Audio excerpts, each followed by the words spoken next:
Hello and welcome to Youth Professionals, Stories of Ambition and Aspiration, a podcast by Sansad TV where we'll be delving into the lives and the journeys of young professionals, new recruits who are starting their careers, learning the ropes and shaping their futures. I'm your host, Abhinandan Kaul, and today with me are four very talented and young individuals in the studio. And we'll be delving into their lives and their professional careers and all the things that they went through when they started to aspire for these jobs and they entered into these jobs. The goal of this podcast is simple. It is to provide aspiring students and the youth across our nation with a real sense of what it really takes into these professions so that they are better equipped in order to achieve the professional goals and aspirations they dream of. So, a hearty welcome to all of you. Thank you so much for being in the studio with us. I know that you all are young professionals just starting your careers, so it's very difficult to take time off, but thank you so much. So, let's start by knowing a little bit about each of you. So, I would like you to give an introduction about yourself, like who you are, your name, your profession, and also maybe a little bit about what was it that really, initially motivated you or inspired you to enter into this field and this profession that you are all in. So we can start. Thank you, Abhinandan, for having me here, and I want to thank Sansad TV also for hosting such a new and such a novice niche program. So I'm Yamika Khanna and I'm a lawyer by profession. I'm practicing before the courts in Delhi right now. I just graduated this year.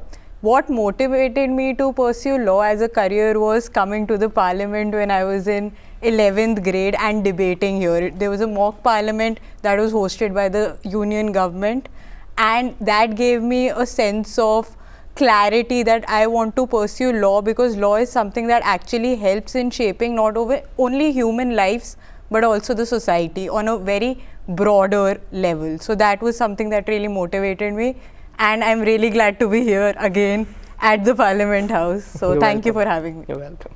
I'm Sashwat Pandey and I'm into the field of public policy. I come from Varanasi, and I think it is a matter of privilege as I come from the Honorable Prime Minister's constituency. Public policy for me was that instrument, was that tool of change so that, which I can use to kind of serve the country. So I think the very first instances which I can think of when it comes to public policy emanates from my aspiration to kind of serve the country. Traditionally, civil services are one of the most traditional ways of getting into public policy, and that's where it came to me. Yeah. So I am Shaurya Kumar Chirania. I am a computer science graduate from Manipal University, Jaipur, and currently I am a software engineer in the field of global financial technology at JP Morgan Chase. So I owe a lot to my class 10th professor who introduced me to algorithms and computer programming. It is because of him that I actually created a depth of thought, because whenever we were introduced to a particular problem, so any particular problem has a variety of solutions. It can range from a very naive brute force solution to a very optimized solution. So whenever we used to get a particular problem, we used to have an array of solutions which basically created a depth of thought. So after I was introduced to this particular thing, I started seeing things in the real world in that particular format as well. So I was seeing a stack of books as a particular data structure. I was seeing a queue of people as a particular data structure. So because of which, I think this curiosity then finally grew into a passion which made me pursue software engineering as a career. I am Ashish Goel, and I manage my family business which operates in the field of distribution and real estate development. Joining the business wasn't a choice I made willingly. It was just some circumstances which led me to step in and take the responsibility. Over time, I have worked to contribute to its growth and adapt the challenges of the industry. And I would say it's been a very big learning experience since the start. All right. So that's interesting to know. It's not something that you planned for, but circumstances made you join the job. All right. Well, that's very interesting to know about the different stories and the backstories actually that you all went through and are sitting here as young professionals. So that was good. Thank you so much for explaining that. And I think that the youth who are watching us at their homes, they'd also gain some source of inspiration. And I'm sure that maybe in the future they'd be sitting here as youth professionals, right? So having that aside, I would like to know about the specific educational qualifications and the various processes, the nitty-gritties, technicalities that all of you would have gone through in order to enter into your profession and your field. And so you all can elaborate on that. And at the same time, I would also like to know about what in your opinion are the skills and the kind of mindset that an individual should have in order to be successful in your profession. What kind of aptitude should a student who is watching us right now have in order to be suitable and in order to succeed in your profession? I think curiosity is something that goes hand in hand with law, because when you have curiosity for something, curiosity to find reasoning, why a legislation has been written the way it has been written, why a law is being enacted in a particular time frame, why Supreme Court is giving certain judicial interpretations, and incorporating that curiosity and the sense of reasoning into your arguments, in articulating it into the argumentative structure, and building a case, a narrative, a reasoning sort of a thing for that particular legal issue. That is something that is very essential to have as when it comes to mindset and law together, seen together. The second thing I would like to talk about is qualification. But qualification, apart from formal education, your 3-year or 5-year program of law, you need to pursue certain additional things also. Firstly, I think legal writing and mooting really helps you, because it actually helps you to develop that argumentative skill and that reasoning skills. The second most important thing that anyone can do in a law school, according to my perspective, is internships.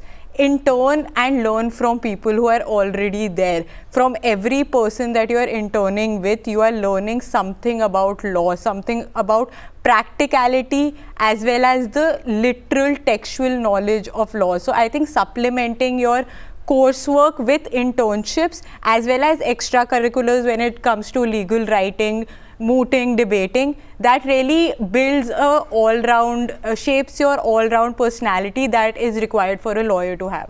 All right, that's a very unique perspective you gave about curiosity being, the guiding force for you to become a lawyer. So I think that's good advice for all our budding lawyers watching us. I think law is all about finding answers, and curiosity just helps you to find answers more easily and in a strategic manner. Absolutely. So what about you, Shashwat?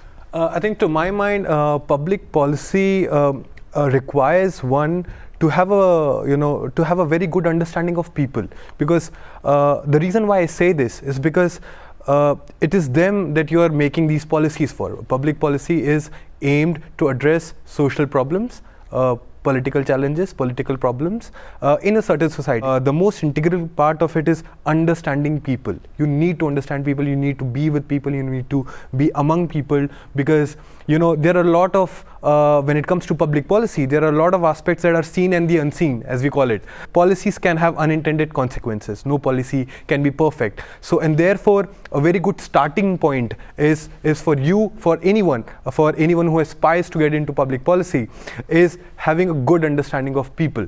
But when it comes to technical aspects, of course, with the coming of AI, machine learning, a lot of public policy formulation nowadays is depending upon data analysis. So data analytics, which depends upon a lot of tools, or let's say uses a lot of tools like R as a language, Python, Stata. These are statistical tools that can be used in public policy formulation, which I think the younger generations must be open to learning and also have a certain degree of curiosity towards. All right, thank you, Shashwat. So I think the future of our country is in the right hands.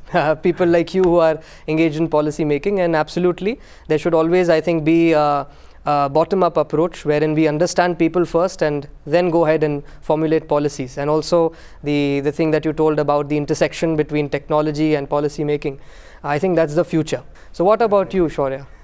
So Abhinandan, if you would have asked me this question like an year ago, I would have given you a completely different answer, because like now that we have chat GPT and artificial intelligence growing at an incomprehensible speed, I'll have to change my answer, because like earlier, even if you have just a computer science degree and you have basic computer fundamentals knowledge, you're good to go to get a job in computer engineering and software engineering.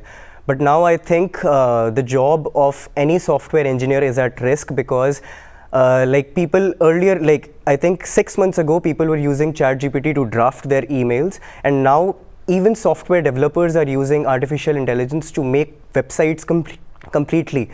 So I think any new individual who is planning to step into computer engineering or engineering in general has to have a very good understanding of artificial intelligence. They should deep dive into understanding the nitty-gritties and the knowledge of AI, how it works, what is actually machine learning and everything. Because I think we heard from answers of both the young individuals that AI is eventually it is basically stepping into every profession.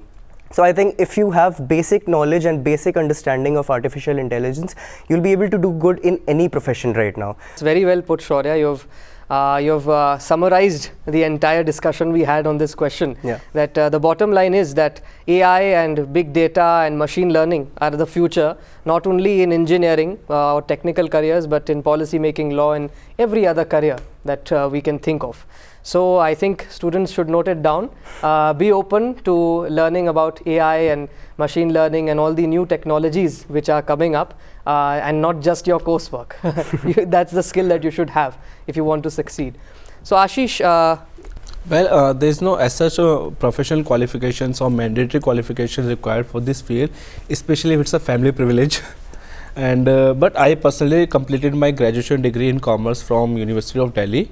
But I would say if you have some background in business, finance and management, that would be much helpful. But it's all about practical experience. The more experience you gain, the better you do. If you talk about skills, then I would say cash flow management and managing employees is the most difficult task in this industry. Cash flow management is like you should always have enough money in your bank to pay salaries, creditors and making further investments. According to me, the growth of your business depends on how good you are at taking payments on time or before time from your debtors and making faster payments to your creditors. It will help you to overall increase in sales and maintain a wide variety of products as compared to your competitors.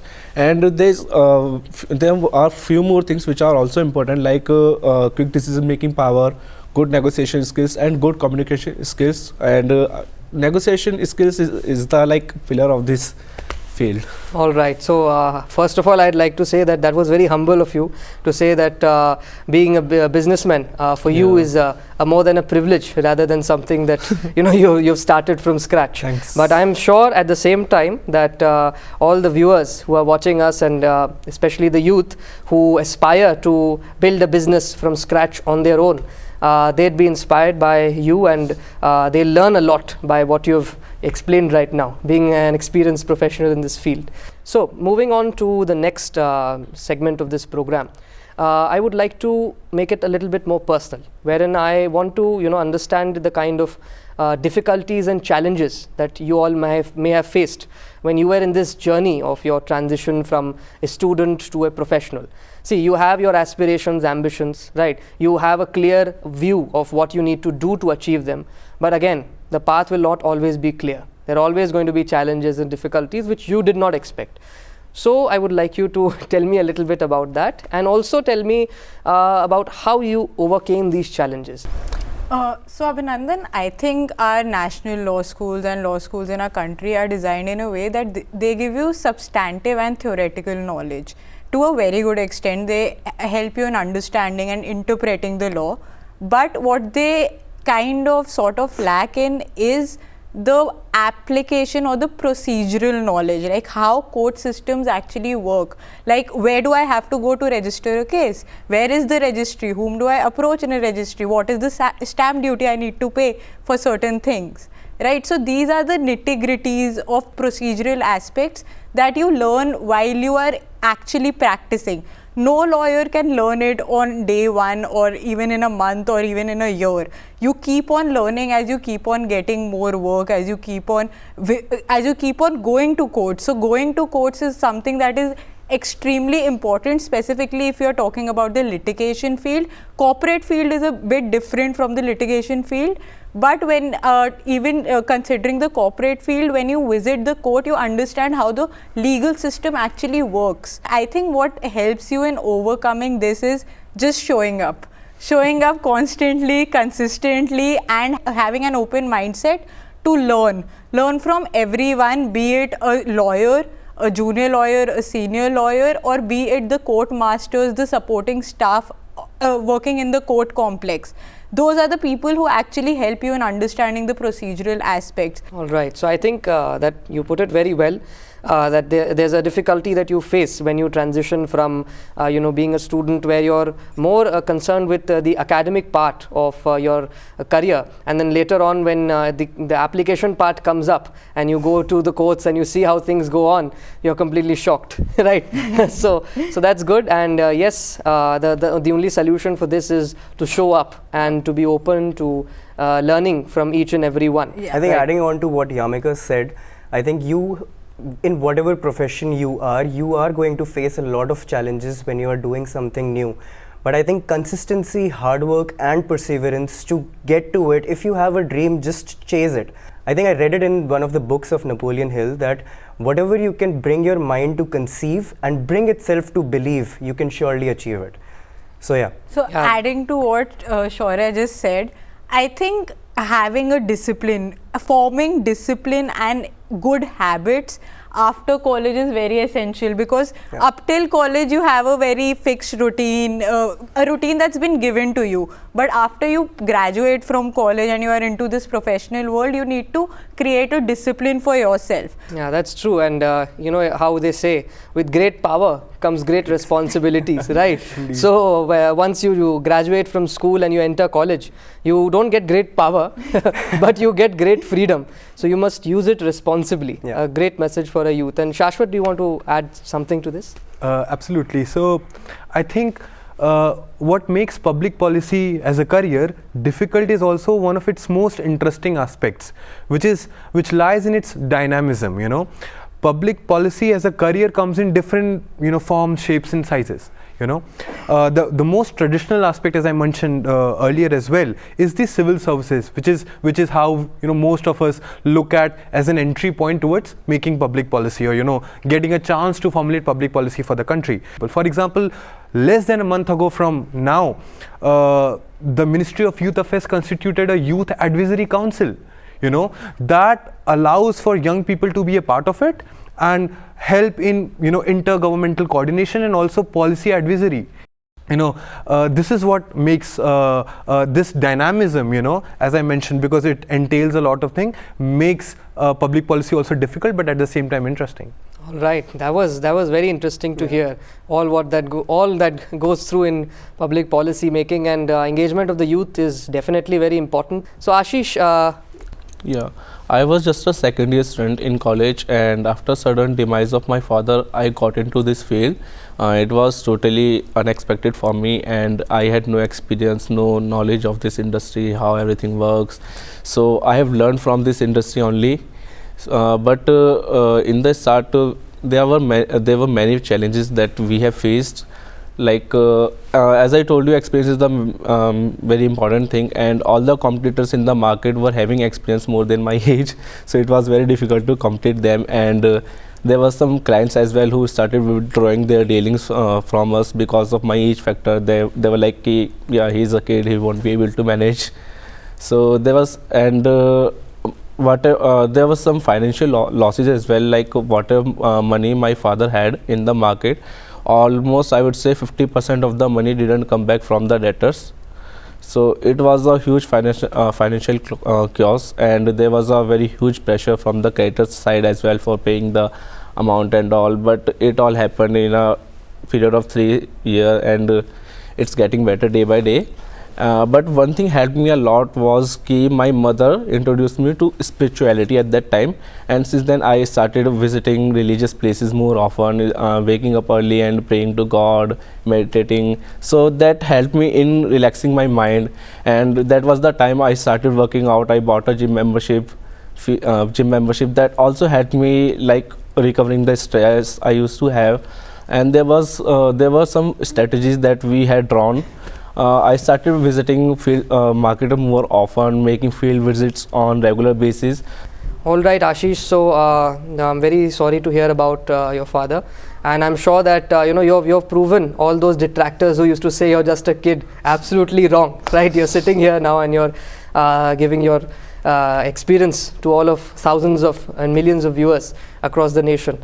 So that's very good to hear, and I think a lot of people will find that inspiring. Thanks. And most of all, I think your father would be really proud of you for all the things that you have done. Now I would like to move on to another segment. Since we are Gen Z, we have access to internet, and by virtue of that, we have unbridled access to different kinds of content. And there's that feeling that whenever we are happy, we'll listen to a different kind of music, we'll watch a different type of movies, or we'll see a different show or maybe a podcast.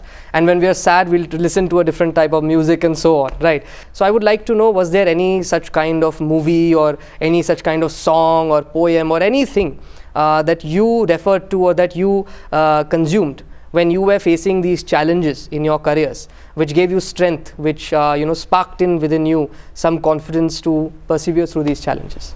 So I think one of the most underrated legal movies that there is out there is on the basis of sex. It's the story of Honorable Justice Ruth Bader Ginsburg, how she studied law and how she rose up to being a Supreme Court Justice in the United States. So that is a movie that I'll always watch when I'm feeling a bit doubtful, or when it has been a stressful week, or I just need a little pump of motivation with respect to professional motivation. Okay, so that was interesting, and I feel that as a woman, you would be facing a lot of challenges and not only in law, in all the other professions, right? So that's very interesting and inspiring to know. What about you, Shashwat? What did you see or watch or listen when you were facing these challenges? I'm sorry, Abhinandan, but I think I'm going to name drop another podcast because it's very relevant for any public policy enthusiast. I think I would strongly recommend Grand Tamasha. It's a podcast on Indian politics and related issues, which also covers public policy. It's something that every young listener out there who is watching us right now should give a listen. All right, and I'm sure that our viewers will also give that a listen. And I hope this podcast helps them too. So Shaurya, would you like to add something to this? Sure. So Abhinandan, my college journey was full of ups and downs, because I think many people will relate to this, because I think most of the engineers, they in their 11th and 12th, they take up physical education because they're preparing for competitive examinations. So when I entered college, many people were ahead of me because they had computers as their main subject in 11th and 12th. So it was like very depressing, honestly, in my first year. But I think one movie which kept me going was the movie on Steve Jobs. I think every engineer who is aspiring to be an entrepreneur should watch that particular movie because I think it's every engineer has this one particular habit that anything that they pick up, they think about a logic that what will they actually do with that particular thing. But what I got from the main point which I got from the biography of Steve Jobs was that you should never connect the dots. I think one of the examples which he gave was he took up a calligraphy class which ended up being as one of the fonts. So you should never connect the dots, and I think if you want to become an entrepreneur, you should definitely watch the biography of Steve Jobs, because it is going to teach you a lot of things. Yeah. Apart from this, I think one more thing which really is a very good example for a growth mindset is, I think you should really read this book on Who Moved My Cheese by, I think, Spencer Johnson. Yeah. All right. So the bottom line of what you were saying is that we must not confine ourselves to small boxes. We must think out of the box, even if we are going into engineering or such kind of technical professions. So Ashish, you told me about your story and about what helped you going through these difficult times. But and I'm sure that even now you would be facing a lot of difficulties as a businessman, because there are new things coming up all the time, right? I did watch a movie at that time, that was The Three Big Shot, and it was really very helpful, and it was so knowledgeable. It told us about the financial markets and all, how does market work. Plus there was one more movie, The Founder. And there's one more thing, as I spoke earlier, workout. Like, it literally helped me a lot. Like, when I used to get free from my day, stressful, I just go to gym, hit the bar, and like counting my weights, how much I've done, and trying to get better every day. So that teaches us a lot of discipline. Sure, I would agree with my thoughts. Yeah, I believe he would, looking at him. Yeah. So that was interesting to hear.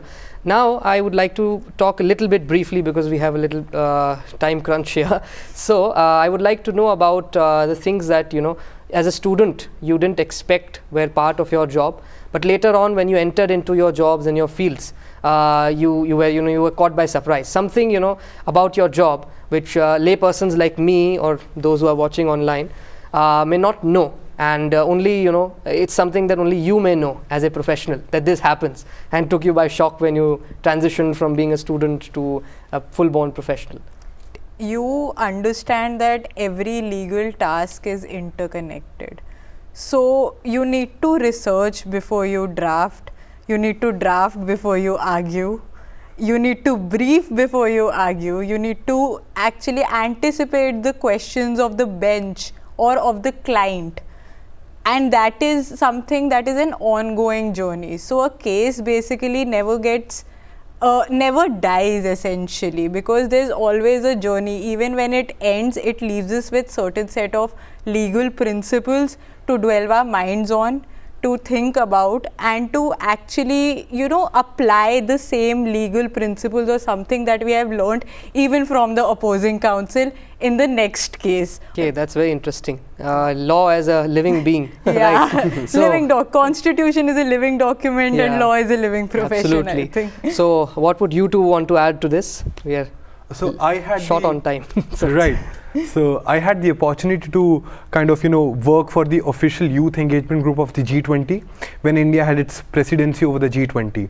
And this takes me back to the, you know, the dynamism that public policy entails. You know, a layman or one would, you know, assume that public policy would mostly involve, let's say, research, or let's say solely or exclusively involve research, or let's say reading and writing a lot. But I think the public policy as a career involves a lot more than that. You know, the way we are running on time crunch, a lot of that happens backstage on such big events, happens at the very last moment. So you have to be prepared for that. You know, you have to kind of work with that pressure. You know, and I think that's what, you know, is something that, you know, one would not expect, but is definitely there. Yeah, absolutely. Yeah. I mean, as a policy analyst, we expect you to be completely, you know, on time and have an entire routine which you are going to follow. But as we know now, you've told us that firefighting skills are also really important, right? So thank you so much. You've all been very fantastic guests. You have very eloquently and in detail told us about your experiences and your stories, and I am sure that it's not only inspiration that the viewers would be taking home tonight, but it's also going to be a real sense of what it really takes to enter into these professions and also to succeed. So thank you so much once again for joining us at Sansad TV. And to the viewers, I'd like to say, stay tuned to Sansad TV for more such engaging programs, where we'll bring to you ideas, innovations, stories, and different views from across various platforms. Whether you're looking for career inspiration or inspiring stories of achievement or thoughtful discussion like these, Sansad TV has something for everyone. Thank you so much for watching. That's it for today. Thank you. Jai Hind.